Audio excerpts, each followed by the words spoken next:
Moral Maze every Monday, a bit of alliteration to begin the week. And how's my Croatian? Tanya Granic-Allen. Is that okay? You're doing great. Yes, I'm fluent in Croatian, actually. Well, I see when you pronounce my name so well. What, Tanya? Now, Moral Maze, always so much to discuss. Let's begin with this, because I've stressed this in the past. I don't think this issue is about abortion. It's about civil rights and the freedom to protest. Linda Gibbons has gone to prison for how long now?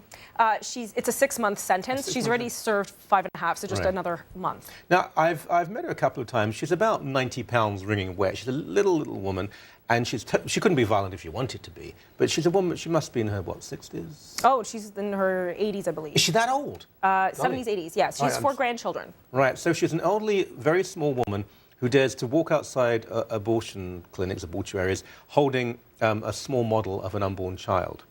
As far as I can see, and I've covered a couple of the arrests, well, certainly at least one, she doesn't actually approach people, but she stands there and she will talk to them if they approach her. She doesn't go inside the clinic, but she breaks what is known as a bubble zone, which was imposed against all sort of civil rights to exclude people from peacefully protesting. And now she's been given the maximum sentence, is that right? She has been, and she even was given a verbal lashing by the judge who said, you have no respect for the law, you're incorrigible, things like this. Like Martin Luther King or Gandhi. Well, right, these now celebrated civil rights activists, and this grandmother is basically thrown into the back of a police van because she simply stands out there with a sign offering counsel for those who seek it. You know, the give and take of human relationships and political dynamics, it's a very complex one. And I understand people are very, very pro-abortion. They're going to say, oh, well, maybe you shouldn't be there. If they have any ounce of civility, they will speak again and realize the law gives you the right to have an abortion paid for by tax dollars. We disagree with that, but the law gives you that right. Right. Any sort of violent protest is completely deplorable, I believe. But she is merely protesting peacefully outside. She has to have that right too, otherwise it's no longer a working democracy. That some idiot judge lets her political opinions inform her expression. No respect for the law, for goodness sake. There are people who break the law every day. There are major politicians who break the law every day.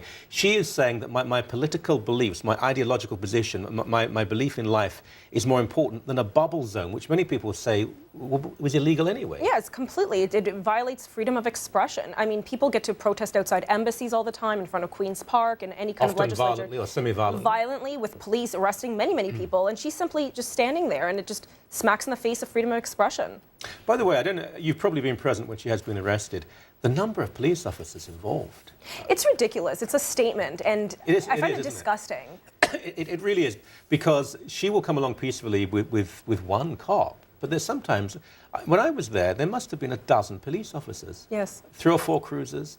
And they weren't particularly pleasant to her. I mean, I'm not saying they were beating her up, but they were fairly physical. They were very physical. They are fairly physical, and they really just drag her out into the car because, of course, she refuses to go. And Hey, Ontario Tribunal bans Bible distribution unless school board also gives out atheist texts. When we had a similar story somewhere about someone protesting about this, but now a tribunal has made a decision? Yeah, the Ontario Human Rights Tribunal. Oh, bless them. Yes, of course, our favorite group. They've made a decision because some atheist parent was upset that his daughter came home with a permission form. That's right. These Bibles are only given with permission from the parents, something that's been done since 1936 in this country. And so he appealed to this group called the Ontario Multi-Faith Manual, who said, no, your cause is not correct. Atheism is not a religion like Islam or Christianity and Hinduism. But then he appealed to the tribunal, and they said, no, it has its own creed.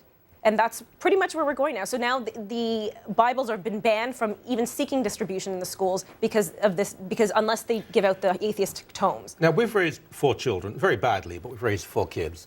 And, you know, we could barely breathe. It was so much work because you're taking, how are we going to get this one? 3 of them are playing soccer, one's playing hockey, another one's doing baseball. You're trying to get them to various places. You're trying to, but they come, but they've got various complaints about what is going on, help them with their homework.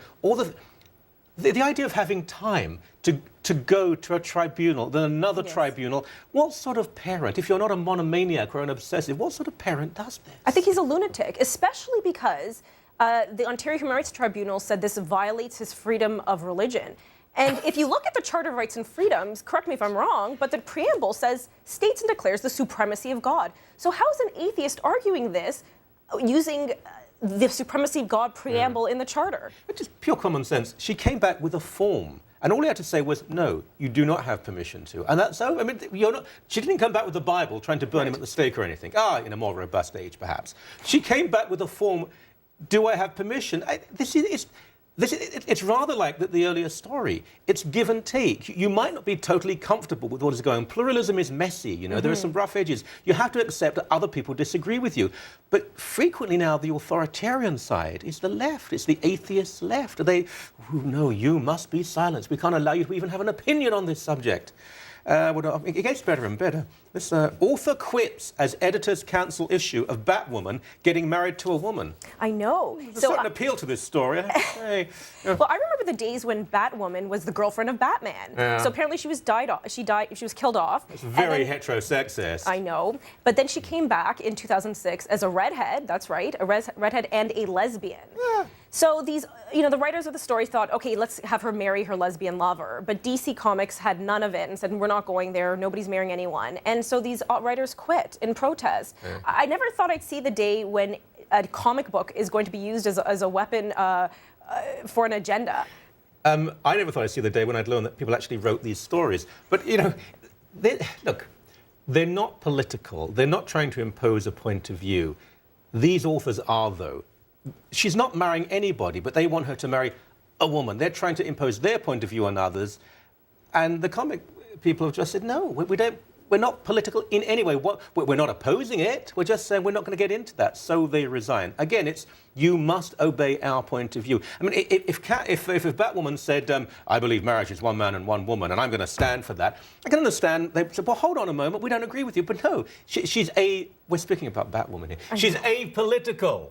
I mean, Laudician. She's not involved, but they say, no, it has to be. She's two-dimensional. Right. So, tall, red hair in that sort of black leather costume. Yeah. Okay. Just thinking about that for a few moments. Okay, and back to the last one. This is terrible. Man who slipped girlfriend abortion-inducing drug signs plea bargain. Well, I'm looking at the picture of this guy here. I mean, it looks like... This is hardly a relationship made in heaven, is it? Yeah, the whole thing is just a mess. Basically, his girlfriend gets pregnant. He takes his father's prescription pad. Just see the photo there. He looks either like the lead singer of the Pogues or someone who shouldn't have a relationship with anyone. Oh, well, he did. He had a relationship with a girl, and he slipped her these drugs using his father's prescription pad. His father's a doctor, and got a pharmacist to forge a label. And then what does he get charged with? He gets charged with basically tampering mail and mail fraud.